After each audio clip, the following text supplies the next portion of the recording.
ਰੱਖ ਲੈ ਪੱਲੇ ਵਿੱਚ ਮੁਖੜਾ ਲੁਕਾ ਕੇ ਰੱਖ ਲੈ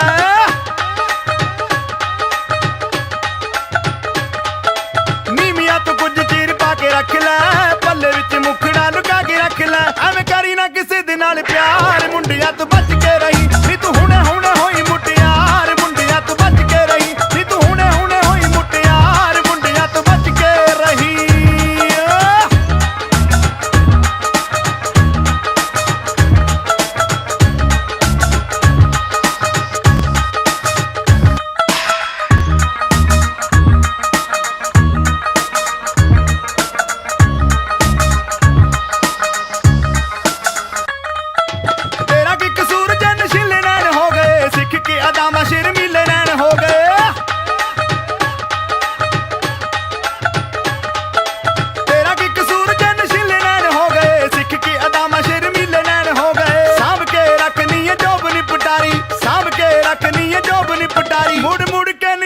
बहार मुंडिया तो बच के रही नी तू हुणे हुणे होई मुटियार मुंडिया तो बच के रही नी तू हुणे हुणे होई मुटियार मुंडिया तो बच के रही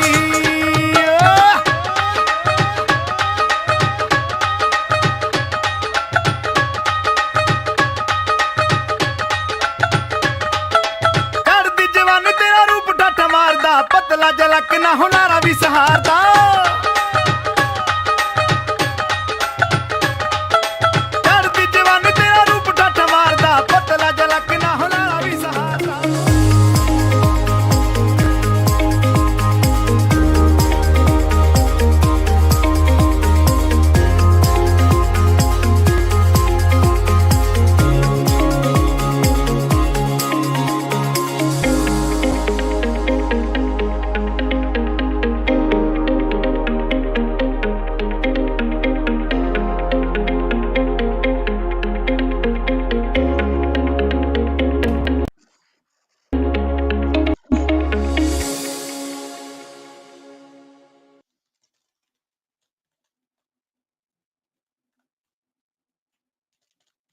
There we go. Good evening, ladies and gentlemen.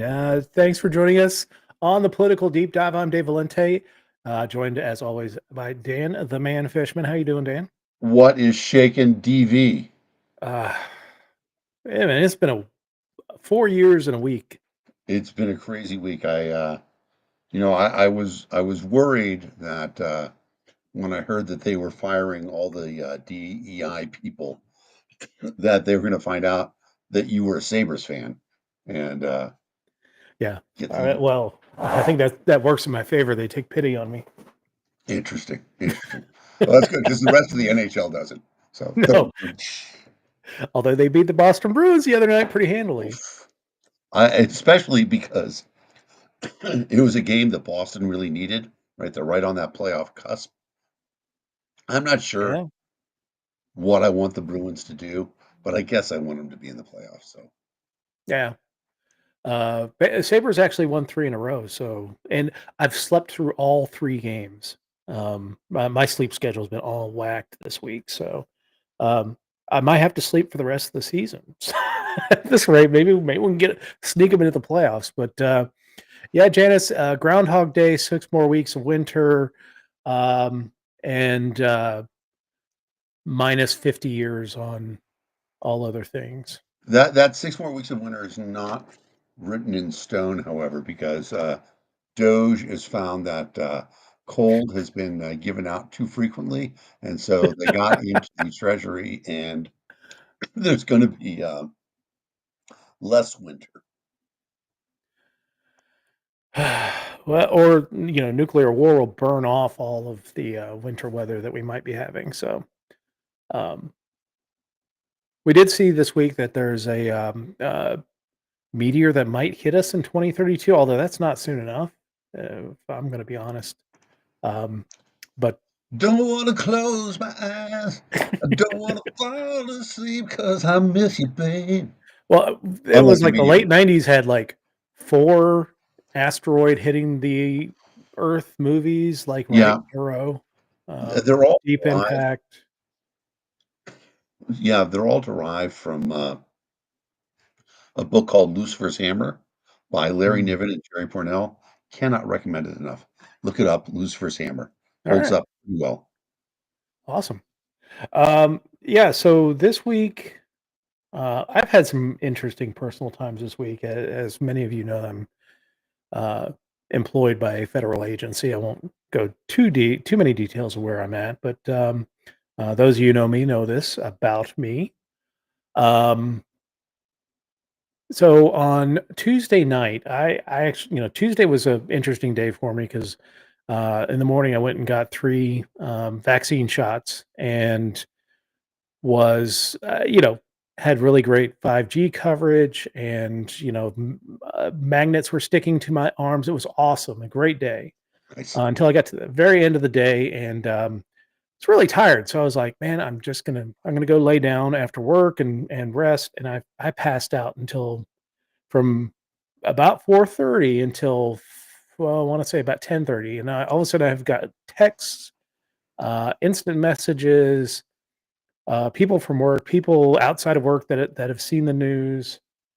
Um, so every federal employee received an email on Tuesday night that said "Fork of the Road." It was the name of the email. It's from OPM, the Office of Personnel Management, who controls all of the hiring. Oh, Joe's out there. Hold on a second. Let's bring Joe on. All right. What's up, Joe? Hey, Hey, Joe. gentlemen. It's great to see What's up, Joe? you. Thanks for bringing me in. I just Yeah. want to clarify that was me saying hello. That was not a Nazi Yeah. salute. Right. Right. Let's be Canceled. very clear. All right. So anyway, fork of the road email comes in. Essentially, the gist of the email is, "Hey, we're doing this thing called a deferred retirement program. Essentially, it's the same thing that Elon Musk did at Twitter when he took over. He essentially forced out a bunch of employees. The deferred retirement program is you by the end of this week coming up, so February 6th." You have to let the government know if you're going to take this deferred retirement program. And uh, essentially, what happens is you will be paid through the end of the year.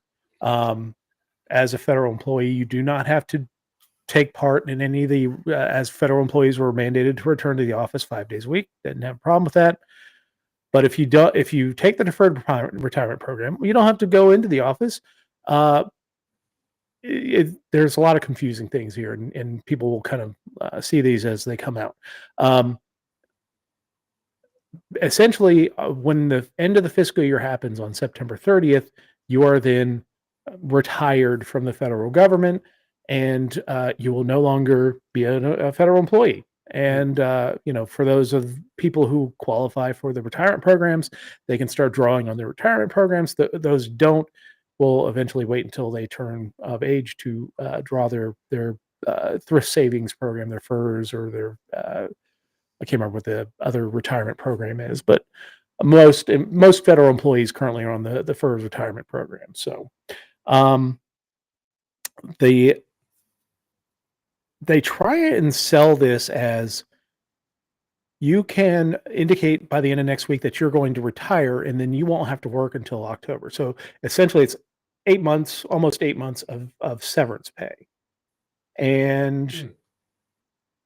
that's not exactly true because the next day we get an email from our acting secretary to say, "Hey, so essentially the deferred retirement program is if you can indicate by the end of the year or by the end of the week that you're in the deferred retirement program, you don't have to go into the office, but we may deem your job essential.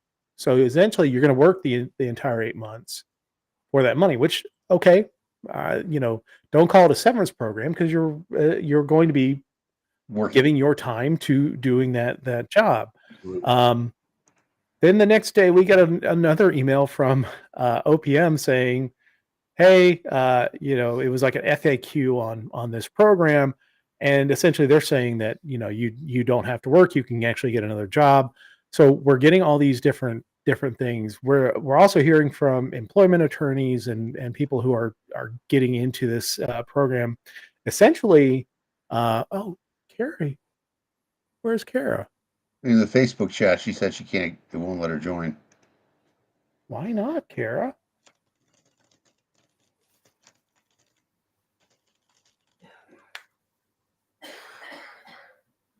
I'll send her the link. You keep telling Yeah, me. send a link via Gmail. Yep. All right. But anyway, so we're getting conflicting information now. Employment attorneys are telling us not to take the deal. Now, here's the thing: Donald Trump is somebody who does not pay his bills, who does not keep his promises, who does not. Right. And Trump, or I'm sorry, Musk, when he did his thing with Twitter, also did not keep his promises to those employees that took the early outs either. Um, so my opinion of what is happened, and I really haven't heard many federal employees really jump at this opportunity yet, and I've used opportunity very loosely, is that they're not going to take this job, this opportunity at all, because one, there's no trust Right. of the current government, or at least the current administration. Um, this program can get challenged in the courts by any federal employee, and if a federal court deems it not proper, then anybody who took that retirement is going to get screwed. They may have to pay back money. They may have to, or they may, the Trump administration may continue to process them out. I'm not really sure exactly how that would work.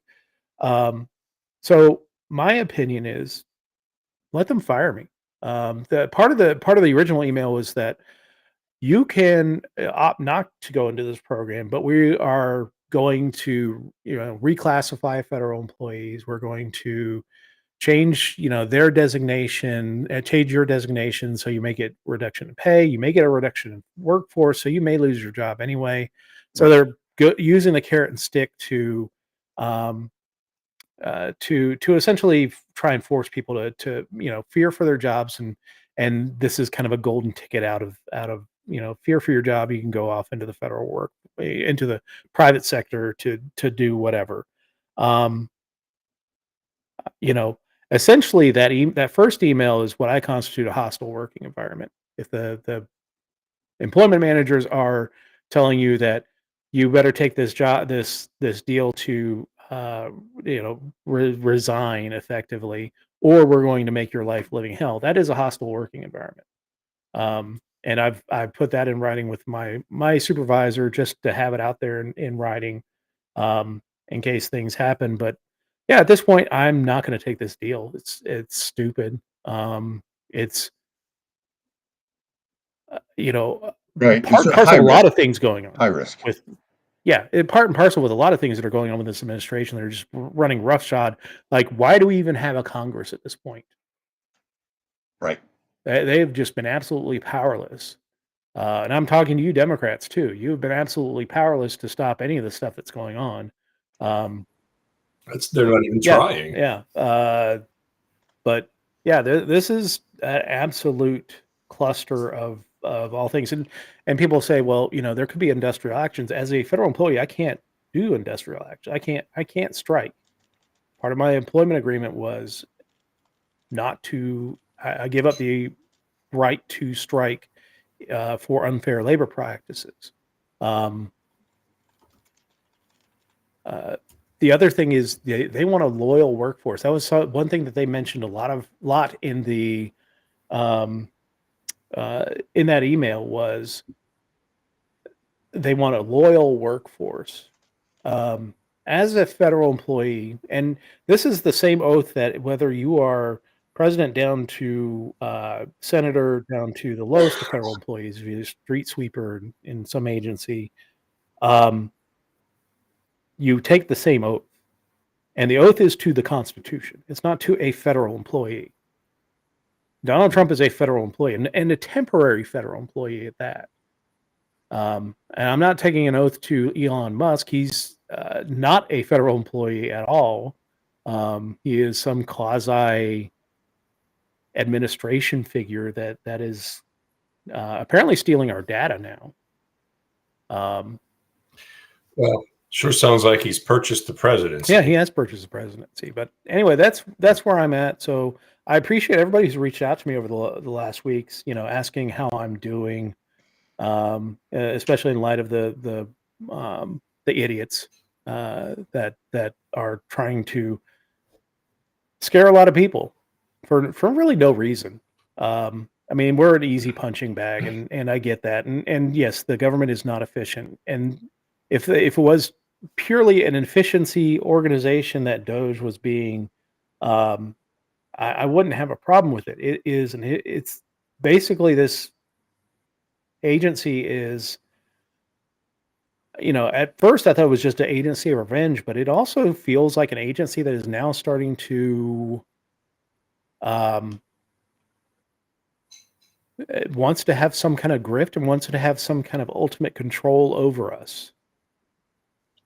I mean, Mhm. I think that there is there's this desire to remake the government, and because of that, they feel like they need to have absolute dictatorial powers because they have bought into this idea of a deep state, not understanding that there is no such thing as a deep state. There's just, you know, government and the way government has done things. And Well, they're creating one. well, That's the thing. They're actively creating a deep state now. yeah, I mean, I guess they are. I mean, what they are creating They is are a it. is an organization that is so uh, so broadly powerful that nobody. I don't know. All this stuff has been pretty weird. And the problem with it is too is that for all the bad, you know, there's always a little bit of good too that they're doing too because the government is so fucked. And so, like, one of the things they talk about is that taking control of the payment plans of the Treasury's paycheck, ability to write checks, they revealed that in 30 years, the Treasury has never not authorized a payment. Every payment that gets sent to them. And now they say, and the senior Treasury official who left said, we didn't want to be political. All we wanted to do was write the checks. Well, they did that. On the other hand, very quick scratching on the government's, on Musk's side, and they found a church that was getting direct government payments, which I'm sure is going to piss off the MAGA people that that's what he found first. But you have this 1% correct and 99% terrible thing that's happening. Yeah. And it's just I I don't know what I actually thought that the take your retirement early was a pretty good idea because I Well, think a lot it's of not the government first people time the would have taken government has done a early retirement or sure. buyout or whatever. I mean, it's standard when they start talking about reducing the size of federal government is thing they'll do is a buyout, offer early retirement, something along those lines. This one is, I mean, it just reeks of scam, and the stuff that's happening at Treasury is concerning in that I said earlier this week on Facebook. Notice things that are going on. It's chess pieces being moved around the board right now, and by the time people see it as being untenable, we're at checkmate. They'll have the pieces in place um, to really impact our lives. The topic of the discussion tonight is going to be tariffs.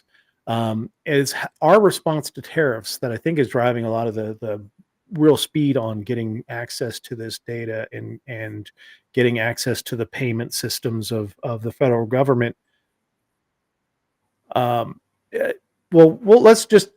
I'll get to more of the impacts. Let's start talking about tariffs and what tariffs are, because I think tariffs to a lot of people who are not very much into trade or economics or anything like that is kind of a nebulous idea of it's something. They may hear the statement that tariffs are taxes on the people, but they don't understand exactly what a tariff is. So tariff essentially is a tax or duty that is placed on a good that is either imported or exported. And generally, when we talk about tariffs, they're talking them done by government agencies. from one country to another, essentially to either reduce the amount of goods that are imported or exported. Generally, they're on imports coming in, to prevent the import of goods that may be cheaper from other countries. So this last week, what we've seen is Donald Trump following through on his threat to institute 25% tariffs on our biggest trading partners, Canada, Mexico, and China, to uh, we're not really even sure what his end game is here, other than he sees trade deficits between these countries, and I mean, I get that he wants to try and boost American manufacturing, but what he's going to do It's not going to work. it's somebody it's this is a policy made by somebody who's never watched iPencil. Right. And you're nailing it, I think. He obviously has not looked back at the detrimental effects that the tariffs had 90 years ago. That is the biggest thing that ushered in the Great Depression. And, he's never ever looked or heard of the Smoot-Hawley Act of 1931. Exacerbated. And yes, so here he's saying, okay, you're our allies. We're big trading partners, Mexico and Canada. So we're going to slap you with a 25% tariff. I don't see what he's going to accomplish, because they're just going to retaliate. What's going to happen? Really crazy? It's going to shorten demand, because they're not going to want to import our stuff or vice versa. Everything's going to get more expensive. It just gets passed down to the line. And all of us, we're the ones that are going to be paying that tariff and increased prices on goods and services. And I don't see any good end game. I've heard them say that Trump wants to use it as a tactic to negotiate. Negotiate what? If you want to get more companies back here, the best thing you could do is cut taxes and cut spending at your own level, your own government. Bring them back. They will start to flock here. Right. How they missed this, I don't know. Right. It should be basic math. They should be able to look at the fact and say, look, why is it cheaper to make parts in Mexico and then have to ship them to the United States? Right. It would be cheaper just to make them around the corner. Well, it's not. And the simple fact of the matter is that the manufacturing is done where it makes the most financial sense to do so. And if you want to make it more expensive to bring goods in, first of all, it only hurts the consumer. Secondly, there are plenty of things out there that they're talking about being made. If we say, okay, Americans aren't going to buy cell phones from China anymore, guess what? China can sell plenty of cell phones around the rest of the world too. And what happens is that, American consumers get hurt. And so I understand. I mean, I understand how a third grader would say tariffs make sense, right? I want everybody else's stuff to cost more so American stuff can sell more. It makes sense at a third grade level. But you're missing the fact that it is a completely global economy now. And that, one of the biggest things about it is that oil and gas we get from Mexico and Canada, a great amount. Canada is the largest importer of oil and gas into the United States. Yeah. And I believe I saw somewhere that it's only going to be a 10% tariff on Canadian oil and gas. But that's just ridiculous. It's not like, American gas is not being bought because it's too expensive. We're consuming all the gas that we can buy. I know. Well, another thing I'll mention is, I know that Dan, you probably remember this from your youth. We went through oil embargoes, high fuel prices, short supplies. We dreamed of being energy independent. When you look at shale oil, both here, Canada, we have new supplies of oil. We now have more oil reserves in the United States than Saudi Arabia. we are now the biggest producer of oil in the world. We are energy independent. My gosh, this is a moment we've wanted to get to, and we're shooting ourselves in the foot. And I think you nailed it, Dan, with the third grade mentality. We're being run by a bunch of people that are third graders. That's the biggest problem. Yeah. I mean, and here's the thing. I mean, it's not so much I of course feel for the manufacturers and companies that are importing and exporting and things like that. I do feel because again, they employ a lot of people. So there's knock-on effects to everything that they're doing. That company may not be able to hire more people. They are higher costs are going to be passed on, and who's going to pay the higher costs? United States people that have been suffering the last few years due to high inflation are going to be paying higher costs, and it's like this perfect storm of stupidity that I think we all see it coming. You slap on a 25% tariff on Mexico, who produces a lot of uh, you know fruits, vegetables, things like that they send north to us. You might have to take out a second mortgage to afford guacamole at your next Super Bowl party next week. The people are going to be facing higher prices at home or at the store. They're going to be facing higher prices when they want to buy a house or build a house. Yep. Just the increased costs of building houses now is going to be a huge thing. The buying a car. Once Trump was elected, the next week we were buying a car because I knew once these tariffs go into place, and we bought a Chevy, but when you look at the components of a Chevy car or a GM car or a Ford, a lot of them are built overseas or made overseas. Their components are coming from overseas. Yeah. And I don't know if they still have it. I know I can remember back. I don't know if it was in the 90s.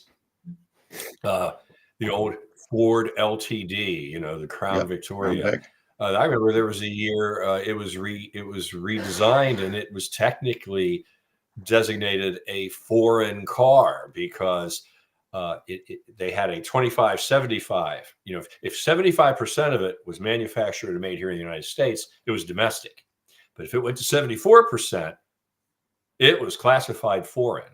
I don't know if they still have that, but in the end, it's like 6 of one, half dozen of the other. I think the other thing about the tariffs is while it's going to dry up some supply of certain products, that will then ultimately result in unemployment. If they're producing Canadian whiskey and Canada's not shipping it here, all of a sudden they've got a capacity problem, and in a relatively short order, they'll be laying people off, and the same thing's then going to happen here. It's almost like you have to wonder, do these people who are pushing the tariffs so hard really want to set this recession, a deep recession, into motion? There is, we discussed this before, an interesting side effect to tariffs, which is that it does force American companies to earn a little bit more, but American companies to sell a little bit more, but it potentially can weaken an industry in a foreign country that has been reliant on selling things to the United States. If you are, the quote I'm going to get wrong, if you owe the bank $50,000, the bank owns you. If you owe the bank $5 million, you own the bank. And there's some argument that, Canada, for example, doesn't have the capacity to sell their oil to anybody else. They don't have fleets, they don't have ports. They rely on selling things to us over, and so there's some argument there that you do it, but to what end? Okay, I mean, Canada isn't going to pay more, and there's not more oil. It's not like there's too much oil. So hopefully, Hmm. hopefully, I don't know. Hopefully, this is just posturing and it's going to go away, and it's just meant to distract from Kash Patel becoming the head of the FBI director. FBI. Yeah, I mean, yeah, there are. I mean, this could be a distraction, and maybe there is some kind of a negotiation that happens. Again, I'm not sure what advantage Trump is playing at. You're not going to get domestic manufacturing to boost immediately. It takes a while to ramp up manufacturing, so that's not an immediate goal. You are placing price pressures on the market right now that, quite frankly, after suffering through what happened with the pandemic and the price pressures that we saw from that, I'm not sure the average American consumer has been able to recoup from that period to recover from that period. And now we're going to see again price pressures on I mean, the one interesting thing everything. about it is think about the businesses that did really well during the pandemic. It was Amazon. the well, Amazon, but also the discount stores, Dollar General, Walmart, Target. People find a way to get what they want, or at least what they need, and they find cheaper alternatives. So if what they need becomes expensive and they can't get it anywhere else, they'll buy something else. The market is gone for that thing now. They will if I mean the problem is that they've shut off our biggest importers. Um, Right.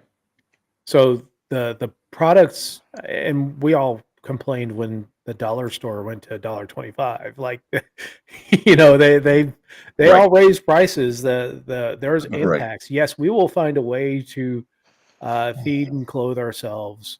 Um, but the problem is here there are going to be some significant impacts, and people have already seen their dollars stretch. And have not seen a comparable rise in wages to match those stretched dollars, Right.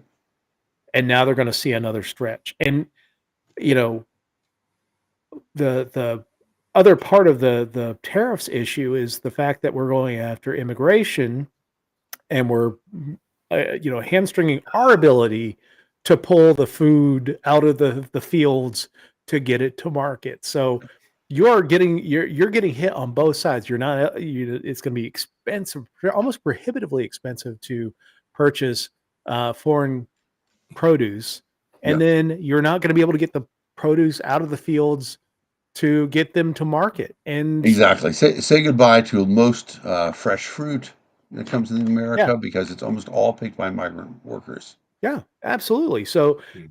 you're going to see mass shortages at grocery stores, which then starts to get into an interesting discussion. I mean, the pandemic, the worst thing we saw was, like, not getting toilet paper. Okay, toilet paper is one thing. I mean, Right. prices went up on everything, but there was still generally an availability of stuff. Right. If you are running out of stuff at the store, then that does impact your ability to feed your family, and feed your family healthily, which then kicks into some other things where healthcare costs are going to go up because people are not eating healthy ingredients such as fruits and vegetables. Um, but people are going to start getting angry when they go to the store and they see empty shelves. They're going to panic. They're going to get angry. And what Yeah. happens if we start rioting? What happens if the Black Lives Matter protest turns into Food Lives Matter? All lives matter because Right. we don't have any food. Right. Right. And you raise a great point. Now that rioting and storming the Capitol has become the accepted form of Legal. political discourse, boy, what's going to happen?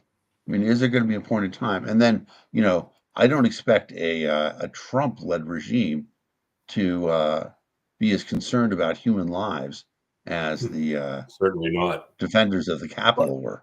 he showed restraint I'll say restraint. It was he didn't go guns a blazing. I will say that his photo opportunity at the Capitol with the or at the White House with the Bible, with notwithstanding, that was definitely violence on behalf of the federal government pushing people out, that were legally protesting. Yeah. But he showed more restraint than I think he's going to show this time. Yeah. And this is why I was making the point about the access to federal payment systems by this nefarious Doge group and the Trump administration having access to these payments. The best way to control a population is take away their money. They don't have money, they can't fight. They don't have money, they can't, they can't afford anything. Controlling their payments, and then you can reward people who show the loyalty. Again, this whole idea of loyalty. It's not good. I mean, I'm actually fearful for the next couple months just to see how the prices start when they start going up, when products start disappearing, because we're getting into the growing season, and products start getting to market. Fresh fruits and vegetables start getting into market. What is the impact? How are people going to react? And Right. in turn, the concerning thing is, how is the government going to react to them? I don't think he's going to show the same restraint that he did in 2020. And I think part of the reason why he didn't act as hard in 2020 is because he was in the middle of fighting a general election campaign Right. for re-election. It doesn't look good shooting people in the streets when you're doing that. He doesn't have that hanging over him 4 years from now. Right. It is interesting. I wonder if, I'm always a silver lining guy. If maybe what we could do is they could change the rules and allow direct farm sales, farm to grocery store sales, especially for meat. You know how there's only the four companies that control the meat market. There's certainly a lot of efficiencies that could be made in the food chain. I think we're going to get price controls. Yeah, but I think that's what we're going to end up. And then, again, exacerbating everything that we're talking about here. yeah, will he bring in Kamala Harris to implement those price controls? Right? Kamala, you had this plan. I mean, as much as the right talked about owning the libs, and that's what their whole raison d'etre is, to own the libs. Well, I mean, they're getting owned by Yep, libs at this point, absolutely true.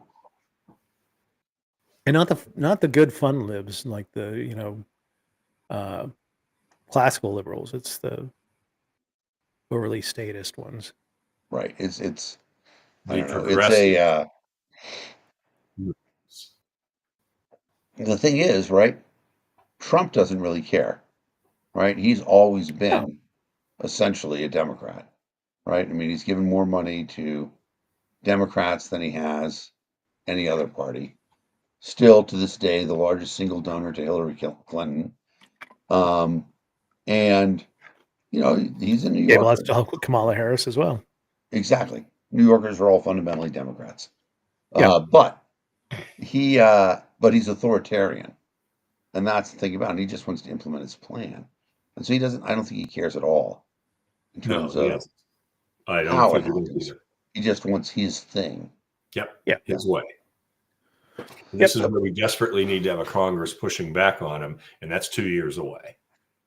Yeah, at least. I mean, I don't know. I mean, I don't see the resistance forming. That's an interesting thing that we can talk about is that the chair of the DNC, who was just elected, Yeah.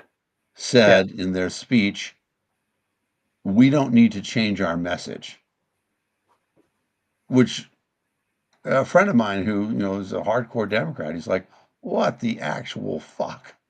Right? We don't need to change our message. We just need to make sure that it's heard. Everybody heard the message. I've already Right? heard the message, and Yeah. So the New Democrats aren't president. aren't doing themselves any favor with this new chair. no. They are so blind to what's happening. It's crazy. I mean, Actually, I mean, I honestly, would love to hear a Democratic message that is as much as I complain of the progressive, even the AOC wing, just offering something different. Yeah. It just feels like we're getting flavors of peanut butter.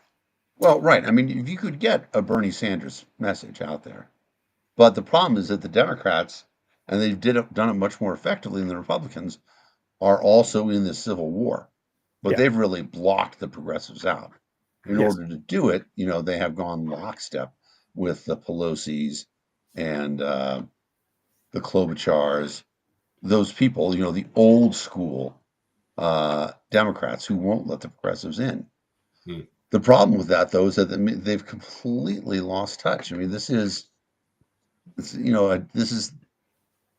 everything that Trump has said has some basis in truth when he talks about the Democratic Party.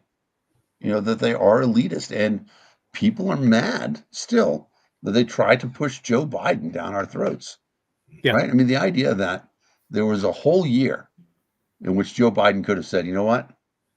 I'm not going to run. I'm going to let Kamala run, or open it up, something like that.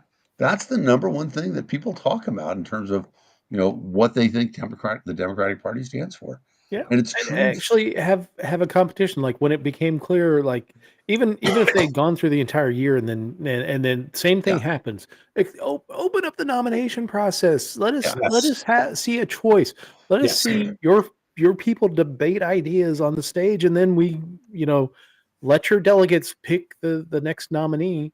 But let's have an open process. Let's not just Exactly. anoint somebody because they're Right. there. Right. Well, because everybody who did support somebody else, everybody who supported a Gavin Newsom or Pete Buttigieg or a Tulsi or Christine Williamson or I can't remember the other guy who ran, but everybody who supported them is now alienated from the process because it wasn't an election; it was an anointment. Right? Yeah. They were anointed king or queen in this case, Yeah. and that was just crazy. But that's what people really think the Democratic Party stands for, is that level of elitism. And that's where they've just lost the country. Yeah, I mean that's where they've lost in the heartlands. The blue collar vote has certainly gone to the Trump side, to the MAGA side, because Yep. nobody's speaking to them and saying, "Hey, you're actually getting screwed by these oligarchs that they're propping up." Right. Yeah, he may say things to you. He may, couch things like these tariffs are all about buy American. Um, but in the end, him and his buddies will get richer, and the average life of the person that voted for Trump is going to go downhill because they're going to have to pay more for their groceries. They're going to have to pay more for, if their car breaks down, they're going to have to pay more for parts for their car. They're going to have to pay more for everything. And, they don't have anybody to blame but themselves, but they also didn't get a message saying, well, if I elected the other guys, it wouldn't be the other guys. How would my life have been better? Yeah. And the thing to is that that, end, I'm sorry. no, you go, Joe. No, to that end, this is, I think, part of the really frustrating part. I think as I've watched this, especially these most recent years, personally, I've lost so much confidence in the American electorate. You always hear them saying, "Oh, we need a third party. We need several third parties," and then they don't vote third party, or they're completely so busy. I get it, that they don't understand the process of how the duopoly and the media complicit with them keeps the third parties on the back of the stage. And there's often better choices out there, and the American public isn't paying attention. They desperately need to wake up, and I don't see that happening anytime in the near future. They could vote for something. Well, look at Argentina. There you go. That's a perfect example. They elected a very, very libertarian-minded individual, Javier Milei, if I'm saying his name right. And all of his policies are stark raving success. But their system allowed that. You can't have that happen in this day and age. And until we do, we're stuck with the same R's and D's and this same crap. It's just going to keep rinsing and repeating all over again and again and again. It's interesting. I think if I were starting my political career anew in Massachusetts, I might run as a Liberty Democrat rather than anything else. Massachusetts is a one-party state. Republicans are never going to win.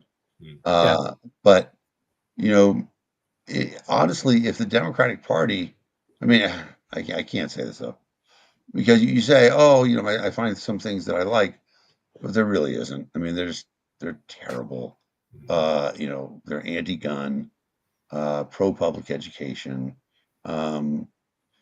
against entrepreneurship. Yeah, all that stuff. All that stuff is hard to swallow. It would be nice if we could find a way to work with Democrats on some of the things that we agree on, legalizing cannabis, justice reform, things like that. But I don't know, it's so frustrating.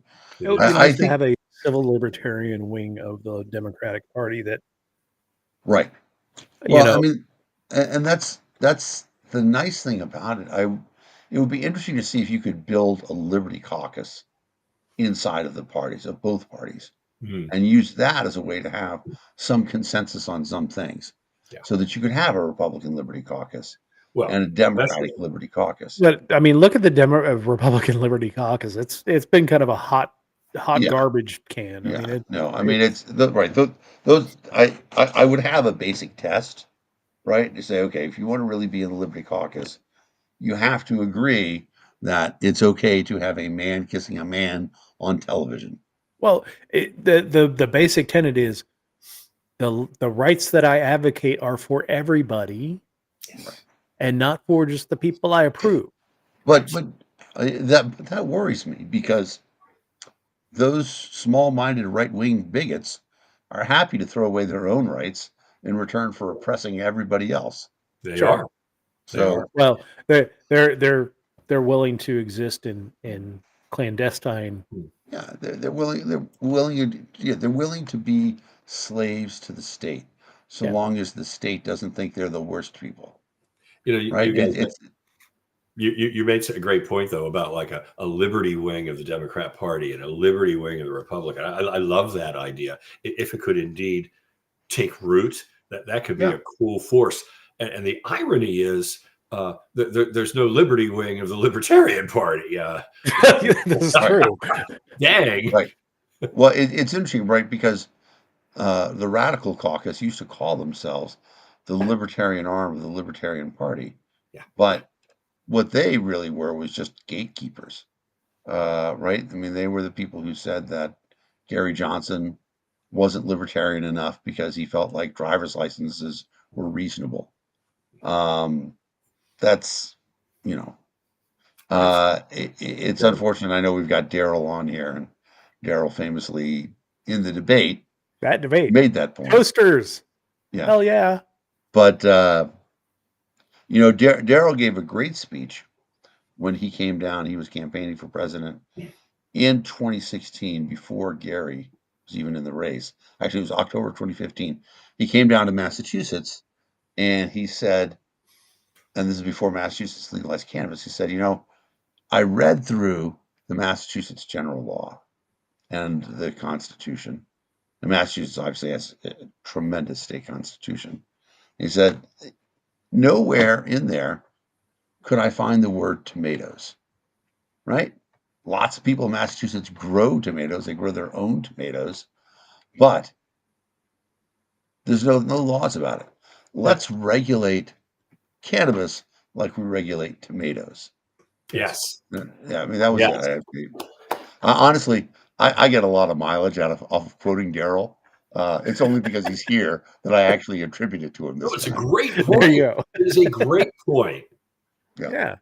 I mean, and I've seen other people say it as well. I know Larry Sharp would talk about that as well, but Onions. Yeah, tomatoes and onions.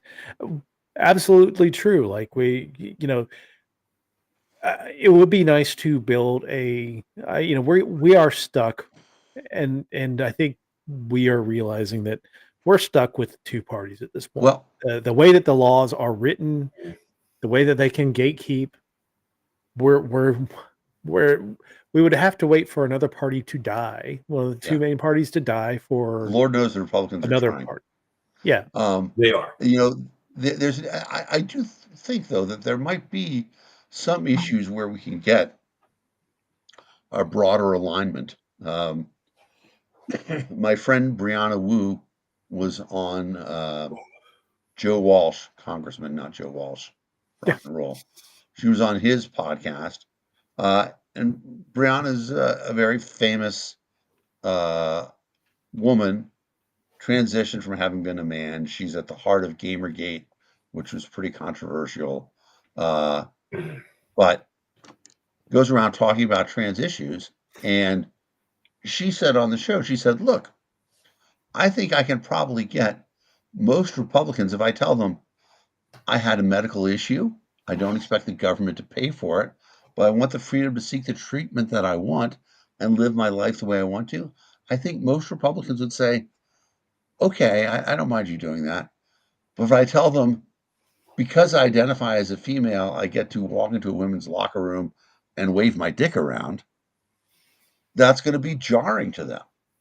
And maybe we can find a consensus to say, okay, this is where we can have a cross platform Republican and Democratic consensus on what looks like, regular, what looked like the beginning of LGBT or LGB acceptance in the United States. Because in the beginning, right, the very first acceptance wasn't, uh, it was mainstream it went mainstream when you had portrayals on television Yeah. of Will and Grace or Ellen Ellen DeGeneres. or, Yeah. yeah, exactly. Sort of, I would say people who to straight America seemed straight, but they just said that they were gay. And that made things easier for straight America to adjust to. Now, the whole point of a pride parade is what Queer Nation used to say: we're here, we're queer, get used to it. Mhm. And everybody should have the freedom to be themselves in that space. But there is, locker room, it's the locker room thing is a complicated issue, folks. I don't have a great But answer to again, that. I think we've allowed that debate to become the end all be all of trans issues, and it really is. I mean, when you think about the number of trans athletes using a locker room, Right. I mean, essentially as much ado about nothing. Like the law in West Virginia that they passed impacted one person, which flies in the face of a lot of lawmaking. To make a law to address one person is uh, a dangerous precedent. Well, but so I'll make two counter arguments here. I'll play a little bit of devil's advocate. It doesn't affect one person. It affects all the people that person went into the locker room with. Right? It's they're the ones who are, uh, you know, in a locker room that they were told was a safe space for them.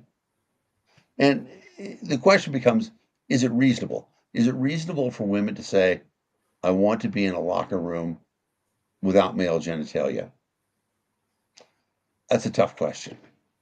I Yeah, I mean to me it's who protects the safety of the trans person. Are you going to force them to go into a male locker room, like where they don't feel safe? Yeah.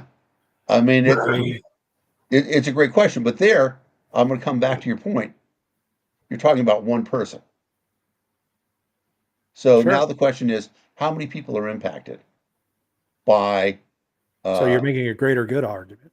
I'm making an argument that everybody has the right to the experience that they want, so long as it doesn't affect other people.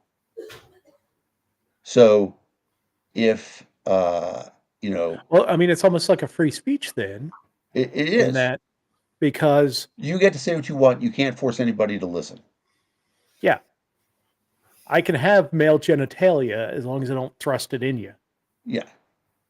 Or or So or where's the harm? or in your face. I mean, look, we're talking about a prudish thing, right? If Sure.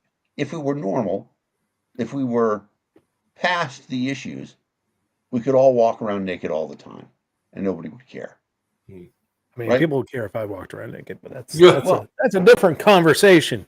right, but that's sort of the issue Oh, about it, is Dave. that if we say, that there's a point in time in which we say there's some places that naked is inappropriate, okay, then we have to say, okay, if there's some places where naked is inappropriate, are there some places where naked by gender is appropriate or not appropriate?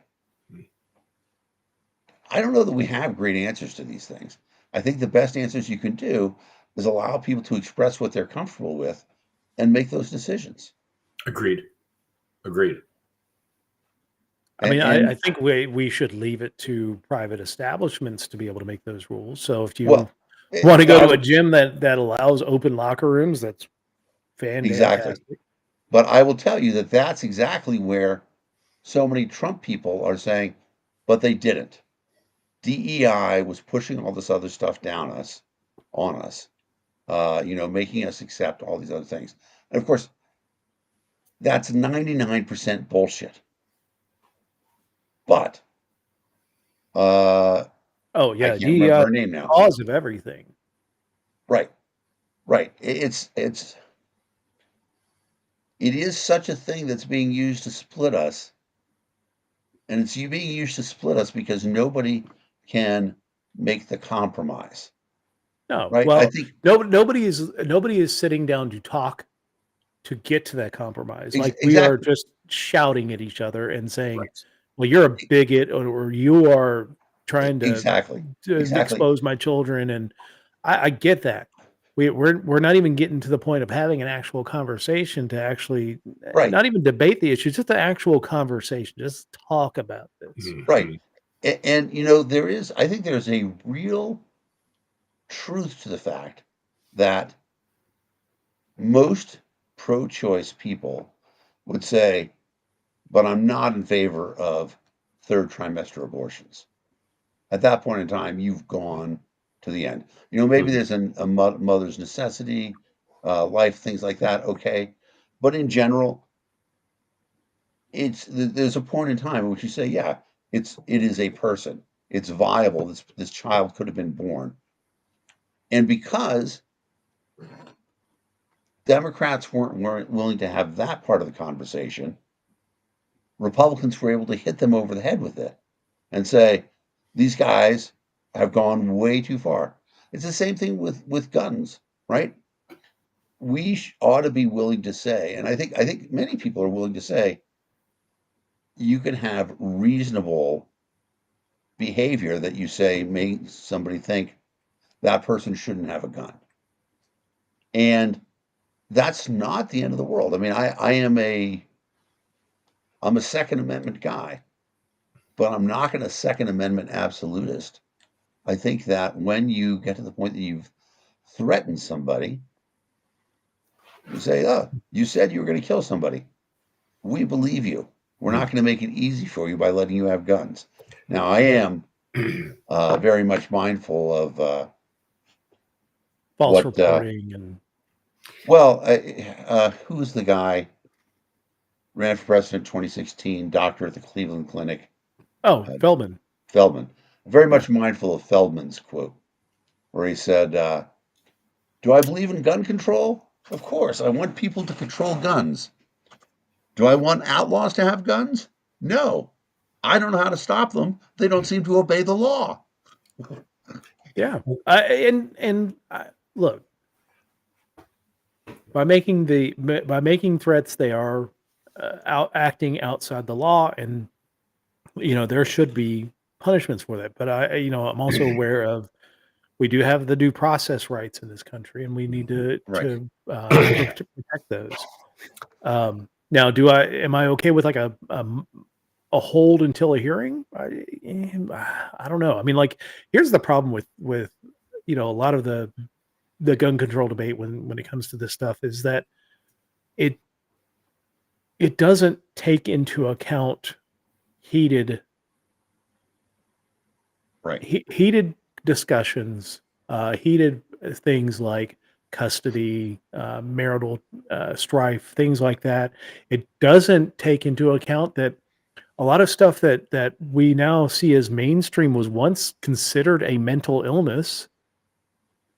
I mean, hell, menstruation was seen as a mental illness. The reaction to menstruation Mhm. was seen as a mental illness. Um, we can't,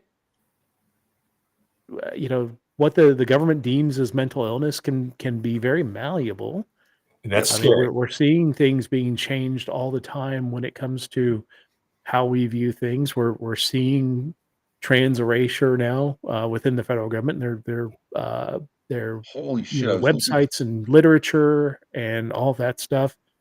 I Well, was looking for. I was saying somewhere else.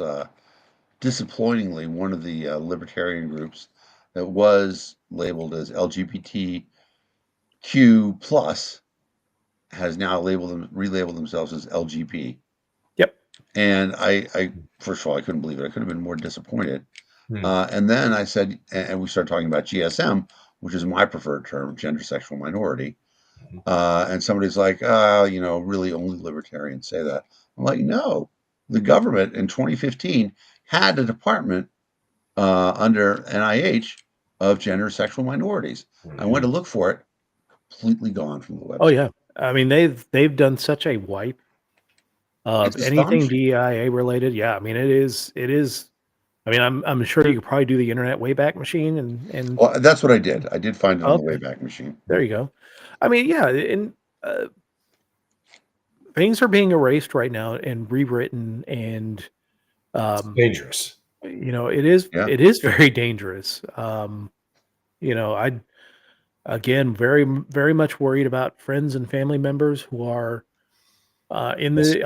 LGBTQIA Yeah. plus, and I do like the gender sexual minority just because I always feel uncomfortable at the idea of plus being added on is like, it almost marginalizes anybody who's not in the LGBTQIA Yeah. portion of I think GSM is actually a very much more inclusive term, but I agree with that. So Breonna Coyle, who is Liberty Democrat, Mhm. active, smart woman. Mhm. Um, she doesn't like GSM, and her points I get were that. that it's it feels like trans erasure to her to Interesting. stop having tea. And I hear that. And then she also said, it's also, would you include people who like, S&M uh, in your GSM? I mean, that's what sexual minority means. And are those people really facing the same trials and tribulations as other people? I I like it mean, because it's that broad. I Uh, I I would say that it's a community that has been forced into hiding. yeah, They're not really, I mean, they're open. I know people who are definitely into the lifestyle and very open about it, but yeah, people will hide that about themselves and are fear of, yeah. revealing that about themselves to quote unquote Bronies. normies. Are you familiar with bronies? No. So there's after this, everybody should look it up. Howard Stern at the Brony Conference. Bronies are men who fantasize over My Little Pony cartoons Oh, yeah, I have and heard of this. Really? I forgot what the term was. yeah, dream about having sex with the horses and stuff like Uh, that. I mean, again, Yeah, you're no, fantasizing about a exactly. cartoon. But That's one thing. that's there. That's inside of that GSM, Yeah. and it is what it is. And then there's all the other things about it. What is it? Non-romantic. Now, here's the one thing that I will say is that there are some douchebags out there who are saying that uh, inside of GSM is the idea Yeah. of tolerating relationships between people who are not able to give consent. I don't want to say, the whole thing because YouTube Yeah. will Will go kill us. crazy Yeah. about it, but people understand what I'm saying. Yes. Yes. And Consent is, whatever. Like when you're talking about bronies, if you're fantasizing about fucking a yeah, horse, exactly. I mean, if you're fantasizing about a cartoon, that's one thing. If Right. you're an actual horse, no. It's a Right, little over exactly. the Because line. a horse We've cannot gone give completely consent. over the rails here, but Right. Right. But so in that vein, anytime you see somebody who says, "Oh, the GSM or LGBTQ, whatever, population supports relationships with either underage people or people who can't give consent," that is bullshit, and those people are, yeah, that's very funny, Daryl. For those of you who can't read it, Daryl said that the horse clearly said nay. nay. Exactly. Uh, I'm going to skip the sweet ass joke as well. But we're on a so slippery it's slope here. right. But so the scary thing about it is that Trump is erasing it all, and it should be pointed out that Trump is a member of the GSM community. I mean, right? He has engaged in acts that we know about that would not be considered mainstream. I mean, the difference between a chickpea and a garbage. I would say Exactly that a right. lot of his activities are non-consensual. So I think it's Non-consensual. outside the That realm. And that part is definitely not okay. Yes. and then He likes his to get trips to urinated on. Epstein's Island. I mean, come on. Nothing's Yep. been specifically documented, but one can only imagine. Yep. And we The elected this dude that president. Jeffrey Oh my God. Epstein, well, the dude that Jeffrey Epstein had the most pictures in circulation of is Donald Trump. All the other people that they speculate about being on Epstein's Island don't have a whole lot of pictures with Donald Trump or with Jeffrey Epstein. So, Right. smoke and fire. So, I know we've been all over the place, Yeah, we're a little off of tariffs, but I think we got the but point across on tariffs being Yes. right. It comes down to the idea that the real problem with tariffs is that tariffs are not being dictated by the market; they're being dictated by the marketer. And you nailed it. If you let the market play out, no one needs tariffs. That's just nice. It's Right. simplistic. It's gorgeous. And, Right. here we are. We're supposed to be this wonderful free country, the greatest market in the world. And here we are stepping back 90 years. It's truly pathetic. Back in the day when the United States was first starting, we did make the government generated a majority of its money off of tariffs and things. It was cause of conflict as well. The southern states complaining about tariffs that were instituted by representatives of the northern states. But that was before we had income taxes and all the other taxes that we've placed into our lives. So I won't say that that's a good reason. no, absolutely not. But I think that it's the amount of trade that was going on then, and the amount of effort that was involved to have a global economy was very different. Now The amount there of global is, trade. yeah, there is people who eat at the Venetian, the casino in Las Vegas. They have a restaurant that has all its food flown in fresh every day, 24 hours from Venice to this restaurant. Yep. Okay, that's global trade on an order that nobody could have ever thought about when they're talking about tariffs and what people are willing to pay for and stuff like that. Nor could anybody ever envision the fact that labor costs would be so much cheaper and shipping costs would be so much lower. Yes. America, I'm trying to remember, Zenith was the last. Nobody, Dave, you probably don't even, well, I guess you're not that young, but I bet most of our people on this show won't remember what Zenith made. TVs. Yeah. TVs, exactly. Zenith made television. We had a TV. We had a Zenith. Yeah, I remember. Yes. They were the last American manufacturer. 4,000 pounds for a 13-inch screen. Exactly. Well, I tell you what, those cherry wood cabinets, you couldn't get them better. Yeah. Yep. Or And console see, TVs, yeah. Tess got it.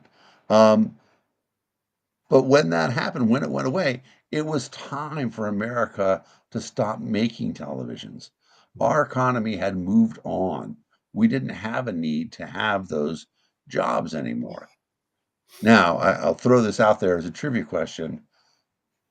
Don't look it up. What does the word zenith actually mean? I It's know the you guys height know. of something. Yeah, Yes, that's exactly. aerodynamic. Pinnacle. Yeah, Yeah. exactly. Nick brings up the LNC. There, we did have some stuff happen in it. So Steve much drama in Michaela, the LNC, it's hard to be Snoop D-O double G. exactly. Well, I see that, Nick, for you posting it. I've seen some other posts. I could say personally for myself, I'm Yeah, enjoying ignoring all of that crappy drama. They, yeah. they can all marinate in their own I mean, problems. I will say, uh, Michael Heist losing the LNC vote, very satisfying to That is a hear. wonderful thing. Yeah, I mean, I'm I'm excited not about very that. trusting of Stephen Nicola, but at least, Well, I'll tell Yeah, you what, you know, I maybe think the Steve's. investigations will continue. Yeah, I think Steve has sold out in the past. But the one thing I feel pretty confident about, he doesn't need the money, so he's not going to be stealing funds Well, from the party, nor would there's he not much left to support. steal, though. Well, I mean, you say that, but they're still taking in $800,000 a year. I mean, yeah, but their outlays at this point are They're still having they're still illegally subletting the office in Alexandria yeah. and pocketing the money. I mean, how quickly are they going to be able to turn that stuff off? Well, I mean, the problem with the office is that the LNC is not allowed to make money off of its property. You just can't. You're not allowed to have assets to do that for you. Otherwise, Republicans and Democrats would be buying real estate all over the place with their money, their tax-free money, and then renting them out and generating income. So for the LNC to be doing that is, against the FEC. I actually went there the other day when I heard that they were leasing it out, but I couldn't catch anybody in the building, although there were cars parked in the parking lot. Hmm. Yeah. So selling the LP HQ to hire. I mean, those funds are segregated. At least that was my thing. Chuck Yeah, saying that Paul Dar being vice chair. I don't really, the board still is in place, and there are some rather objectionable folks on that board still. That you know, Paul Dar replacing Jim Rutherford, who was the previous vice Mark chair, Rutherford. or Mark Rutherford, Yeah. sorry. Yep, That was thinking hockey there for a second. yep. He, I don't think it changes the math there all that much. No, Um, I don't think so. I don't know Paul well. I know many people who I respect yeah, highly of him, and I'm willing to say, great, based on that alone, he's a huge improvement. But I don't. I'm like Joe. I don't really care. Yes, this is a Let's wonderful move. place to be. I mean, Yeah, it's probably going to take them 20 years to repair the damage that they yeah. allowed to be self-inflicted. Let's know them by their actions, right? If they can come back and do some great stuff, fine. But in the process, I think I'm committed now to a smaller government party, and which is first that's me. first step is to start bringing people back into the fold, and it's going to take a long time for me to ever think about Well, moving that way not again. not Is after the is fact. to have a full and actual accounting of what went to Angela. Yeah, If there are crimes that were identified, to have that referred to for prosecution, yeah, investigate what went to Michael Heiss and what was actually delivered by Michael Heiss. yeah. Again, I thought Heiss running for chair was just uh, basically to cover up anything But you know that what? happened. It was worth it because of that clip that I sent you. during his speech, Michael Heiss yeah. actually said that we want to bring more white people into the party. And that's a direct quote. It's on YouTube. Wow.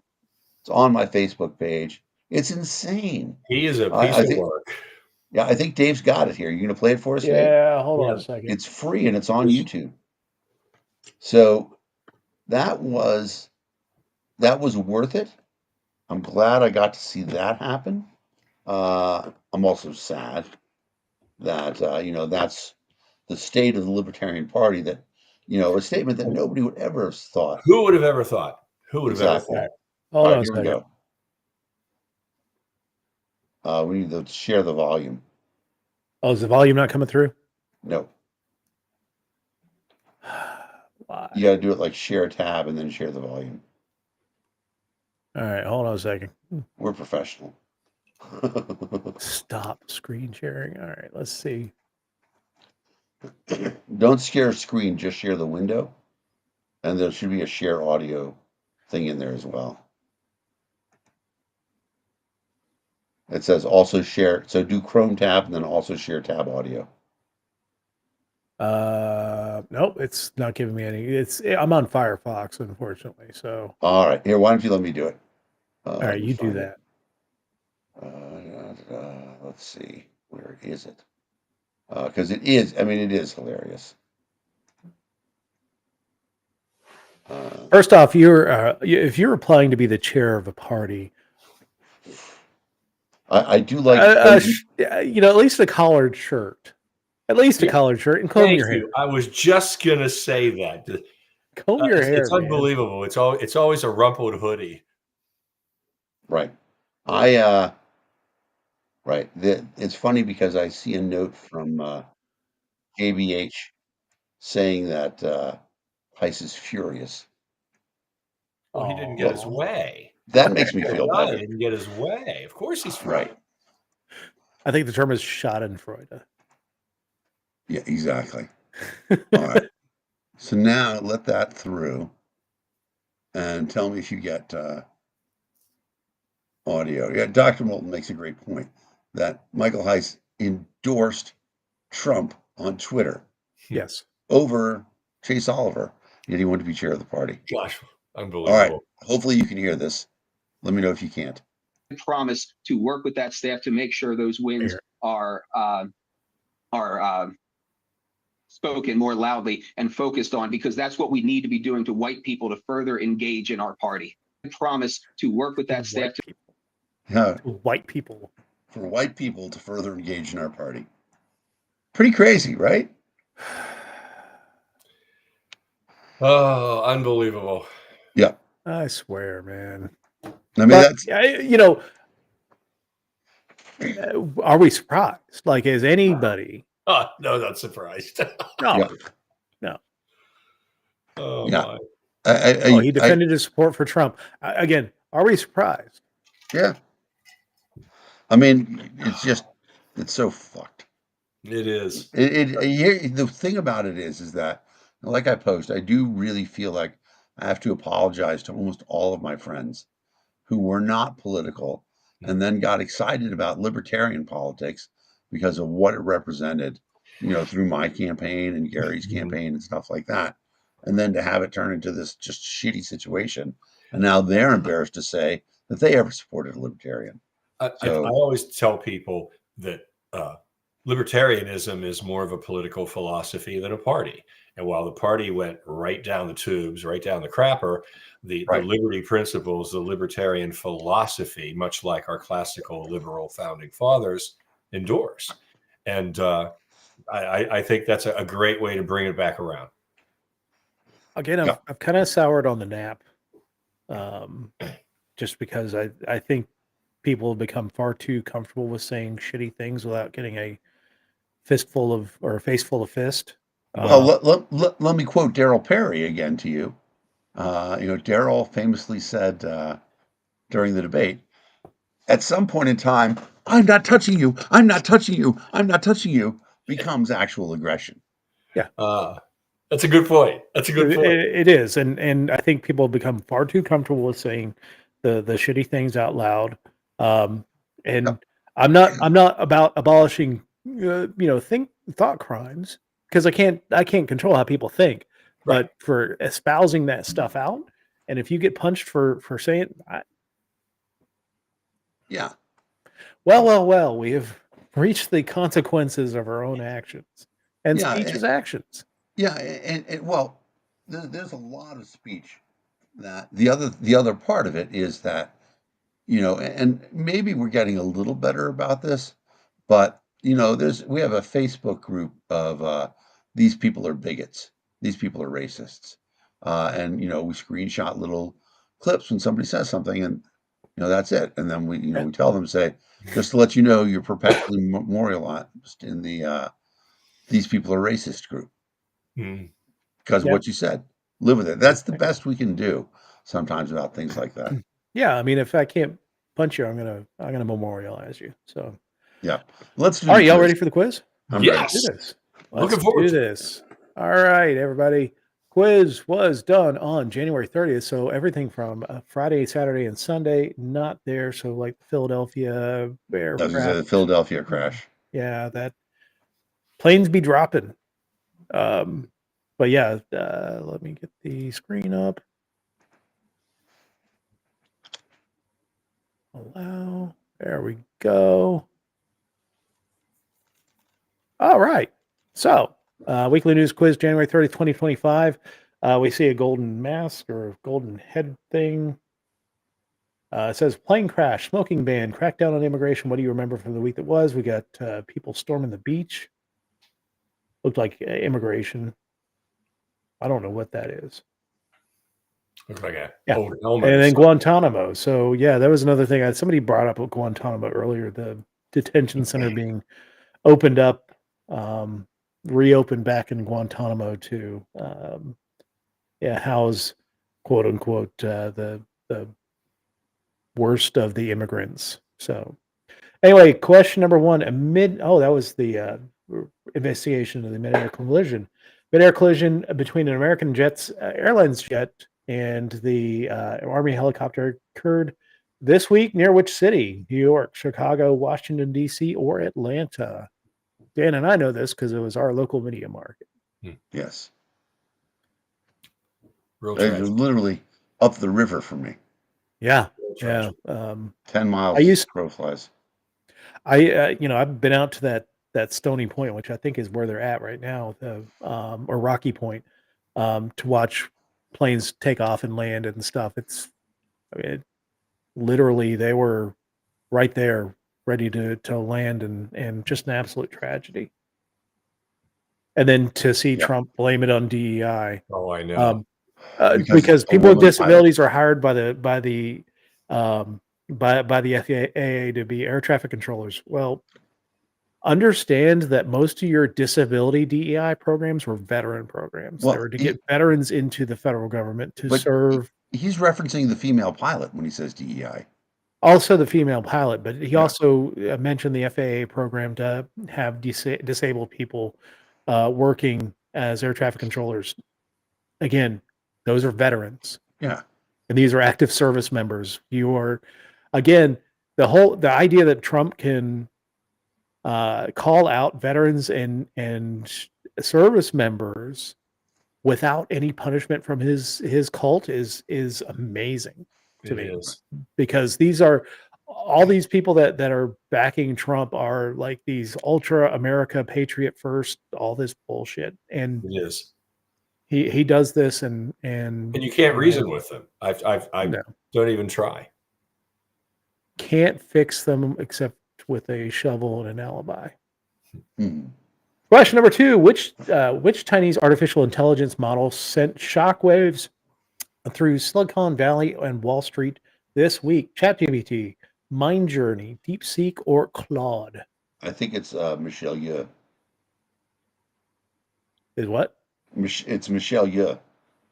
Michelle She's Yeoh. everywhere. All right, maybe that's not a good joke. I saw some people complaining. Daryl and Sean, everybody's got it. Yeah. I've seen everybody complaining about Section 31. Yeah, DeepSeek. Have you downloaded it, Dan? Have you checked it out? No, I mean, I'm very content with what I have. I have the pro version of ChatGPT, the $20 a month one. Yep. I mean, I'm looking at the $200 a month one because it's What is the $200 a month? Does it do your thinking for you? yes. It comes with a hand that can wipe your ass, blow your nose. Nice. Exactly. It's everything you want out of AI. Give me a handy. Yeah, no, the $200 one is it's just better. It's more in depth in terms of writing code. It's generates the videos, really good AI videos. Man, I made an AI video the other day just as a test with it. I asked it to make me a video of a giraffe walking past the Dome of the Rock in Jerusalem. Really good. Interesting. Really good video. All right, Chinese startup DeepSeek has dominated the headlines of the app charts in recent days thanks to its new AI chatbot, which sparked global tech sell-off that wiped billions off the valuations of Silicon Valley's biggest companies. Although, if you bought the dip, you made most of your money. You made a great I'm amount sure, of yeah. money back. Yeah. Question number 3. Millions around the world are ringing in the Lunar New Year, the most important holiday of the Chinese zodiac calendar. Which zodiac animal is celebrated this year? Tiger, snake, rooster, or dragon? That's not rooster, dude. Cock. Cock. Clock. Yeah. But it is not the year of the cock. Yeah. Well, and it's interesting too because No step on it. yeah, No step. but it's not just so we get a little. It's not actually the year of the snake, because it is the year of the wood snake, which is different from the year of the snake. It only happens once every 60 years, and so obviously that's 5 cycles of the lunar calendar. And so just remember that because it's the year of the wood snake, now that you know it, you're obligated to just tell people that you know that it's not just the year of the snake. I didn't realize they separated it out by different varieties of. They don't all of them, but this is it's you know how like you know the formula for leap year? Yeah. It's what is it? Once every 4 years, unless it's a year that's divisible by 100, but then it is again if it's a year that's divisible by 400. Right? That's the rule for leap year. Yeah. Year of the wood snake is something like that. And I think leap year is just another way that they abuse us with our political system because it's always on an election year. yes, And when it's just another day of us to get political advertising and to hear all these assholes talk to us. that's an interesting point. All right. Question number 4. President Donald Trump announced a plan to house around 30,000 migrants at which notorious prison site? Alcatraz, Guantanamo, Pelican Bay, or San Quentin? I know. I think everybody I else know. knows too. Yep, Tessa's got it. Gitmo. It is Gitmo. Pretty crazy that you have to take people to a place where they're not in the United States, and so they're not guaranteed legal rights that you would be guaranteed if you were inside the United States. Yeah. It's an interesting point. All primaries should be February 29th. It would be nice to have actually a national primary day. Yeah. I mean, I'm not a big fan of primaries to begin with, right. but That's where I was going to go. The primaries belong to the party; they don't belong to the people. they should be fully funded by the party that's holding them. Yeah, Should not come out of taxpayer money. Exactly. All right, question number 5. The IRS began accepting and processing 2024 income tax returns this week. What is the official deadline for most Americans to file their taxes? March 3rd, April 15th, May 20th, or June 8th? I think every libertarian can tell you Yeah, it's April 15th. what day taxes are due on. Janice got it. And let's point out that that's also the deadline to put money into an IRA for your 2024 tax return. Yep. So if you suddenly have $8,600 lying around or something less, drop it to an IRA and you can reduce your income by that much when you pay taxes. Fliptember. Fliptember. Do you remember?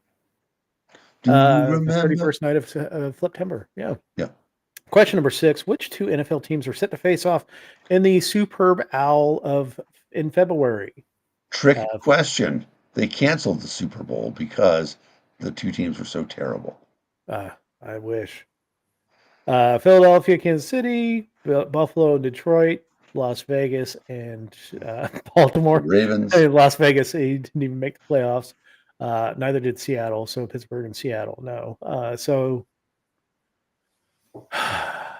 I'm going to watch for the ads. Yeah. Watch for the ads.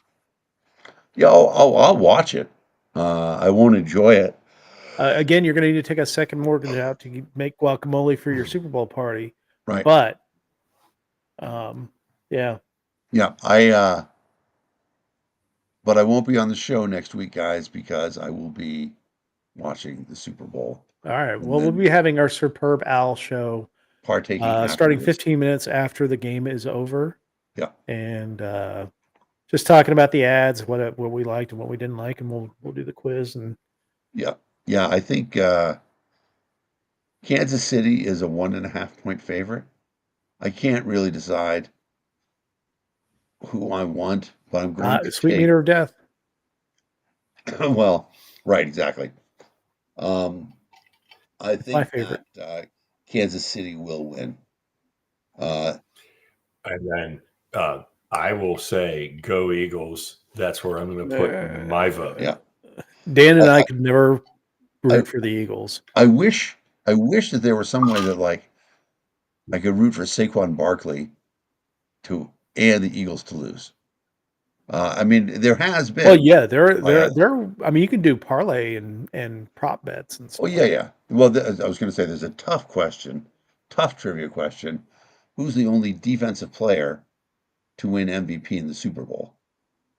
And you guys have no shot at this. Oh, defensive player. This is 70s, right? Happened in the 70s. Yeah. In the 70s, huh? Well, let's see. Let me think. I mean, 4 of those were the Steelers, but I don't think it was them. Right. That's and actually Raiders? I'm thinking maybe the Raiders. Well, so it actually happened. There are 3 people in 2 Super Bowls. Dick Night Train Lane played before the Super Bowl era. Before Super Bowl, yeah. Okay. The first one was Chuck Howley, who was awarded the MVP before they knew who won the game, when the Colts beat the Cowboys 16-13 in Super Bowl V. Okay. And then when the Cowboys beat the Broncos, Harvey Martin and Randy White were named co-MVPs. Co-MVPs, yeah. Yeah. Interesting. Did not know that. Interesting. There might have been some more reason. Oh, you know what? Yeah, see, I'm getting a lot of it, so I'm completely wrong. Since then, several defensive players have won. Richard Dent, Larry Brown, Ray Lewis, which I knew because that was right after the murder thing. Oh, yeah.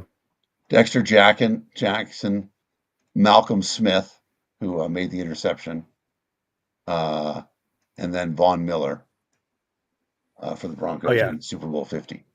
Interesting. All right, question number 7. Which Japanese city announced a ban on public smoking this week? Osaka, Tokyo, Kyoto, or Yokohama? I don't know this. No idea. I don't either. No idea. I would have guessed Hiroshima, because that place is still smoking, but Oh my! oh, that's terrible. Too soon. Too soon. I'll guess Kyoto, but I have no idea. I think it's Come on, Osaka. audience. Audience knows this. Somebody in the My, audience may know this. my guess actually would be Kyoto, because right, Kyoto is the Kyoto is the religious thing. I already forgot what I said. That was so bad. Oh, about Hiroshima. Right. Hiroshima. Yeah. Yeah. Let's. My guess is Kyoto. Let's get an answer or Let's- two. I need to know. No. Damn it. Osaka. I said Osaka. Let the record reflect that I said Osaka, but I fell to did. peer pressure. Too late, Janice. He's Yes. got it right. Kyoto is the anagram of Tokyo. All right. Question number 8. President Trump ordered the names of which 2 locations to be changed? Yellowstone National Park and Ellis Island, Niagara Falls and Mount Rushmore, Bronx Zoo and Kennedy Space Center, Gulf of Mexico and Denali. He's such I think an we know. idiot. Oh, sorry. My mouth clutch doesn't work well. I think we know what that is. Yeah. It's the Gulf of Mexico and Denali, which. Oh, he's also trying to rename the, which is causing issues for us, rename bases that were renamed during the Biden administration from Civil War generals to. Wow. I can't believe Yeah, that so Fort Bragg and Camp Lejeune and. I can't believe he really wants to go back to that. Oh, yeah. Crazy. Yeah. It's all DEI, the reason why they did it. So I've heard, my brother had said, we should think of some other things that would be funny that he could rename. Like instead of renaming Yellowstone, it might be, Yellow Hairstone or rename Florida Olympic Land. Exactly. All those things. Yeah. Let's see. Daring heist recently took place at Drent's Museum in which country? I apparently Spain, missed this too. Nether regions, France, or Sweden? Nether region. I would guess Nether regions because that's where the Ocean's 12 is filmed. Yeah, I mean it sounds. I mean Drent's sounds like a Dutch name too. Well, it sounds like Ghent, right? Which we're all thinking of the Treaty of Ghent. But I agree. Is that what I was thinking? There it is. Okay. Yeah. The Nether regions. 2,500-year-old gold helmet was among the valuable items taken during a heist at the Drent's Museum in Netherlands. That would be hard to resell. People say that people buy this stuff for their own private collections, that they just want to have this stuff. I mean, but where are you going to wear it? Yeah. Where are you going to wear I it? wear it everywhere. You wear it in your house. Buck naked, running around my house. Exactly. Oh, my friend Anthony is in charge of recovering the paintings that were stolen at the Isabella Stewart Gardner Museum, and he has said that there are indeed some great stolen works of art that are in private collectors' collections, and only 10 people get to see them, but that's what they like. Yeah, rich people and their money. Anyway, question number 10. Which American chain announced it will eliminate 30% of its menu? McDonald's, Taco Bell, Dunkin' Donuts, or Starbucks? I think it's Starbucks. I don't know. But I don't know. I'll wait for other people to confirm. I don't see red or anything that would, I will comment that Holland and the Netherlands are not the same thing. Holland are the 2 largest provinces of the Netherlands. They're the ones that are on the ocean, but there are 10 other provinces in the Netherlands. Those are the nether regions of the Netherlands. Exactly right. There we go. We're solving world peace here. Yeah, Janice says Starbucks. We give a Starbucks? Yeah, sure. Yes. All right. Starbucks said it will eliminate 30% of its menu in the coming months as part of a company's plan to simplify its offerings, reduce wait times, and improve its customer Well, experience. no, but that's part of it is that, because of all the stuff that's coming out, because of DEI, they're not going to have black coffee anymore. Oh my God. Yeah. I mean, DEI is the blame of everything. Right. They'll probably rename themselves Starfucks. Yeah. Starbucks. There we go. Yeah. Yep. All right. So we got 9 out of 10, although Janice and I would have gotten 10 out of 10. Yep. If we hadn't been led astray in Japan. All right. By me. I did it. I know. All right. So anyway, that is it for another fantastic week of the Yeah. political Look deep at you dive. guys.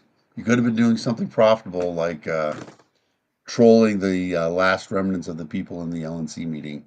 But instead, you wasted 90 minutes with us, and we're grateful. Fooled you again. Exactly. This is great. But It's been fun, guys. It's been fun. oh, wait a minute. Costco announced that they're keeping their DEI policies and the stock price went up. I mean, look, if you are wanting to support certain things, when a company does something like that, throw them your business. And if company does something that you don't like, stop giving them your business. Yeah. There you go. Vote with your dollars. Your Market dollar is is the your market. most important vote, and you do it on a daily basis. Now, it's not going to stretch as far, but that's just because of tariffs. So anyway, next week is our Superb Owl show. So join us next week on the Political Deep Dive as we talk about the commercials, the moments in the Super Bowl, and then do the quiz, of course. So 15 minutes after the Super Bowl concludes, join us as you watch them put their filthy paws all over that trophy. It's kind of gross when you see that trophy get marked up as it goes up the ramp there. But anyway, we'll talk to you all next week on the Political Deep Dive. Good night, All right. Gracie. Good night, everybody. Good night.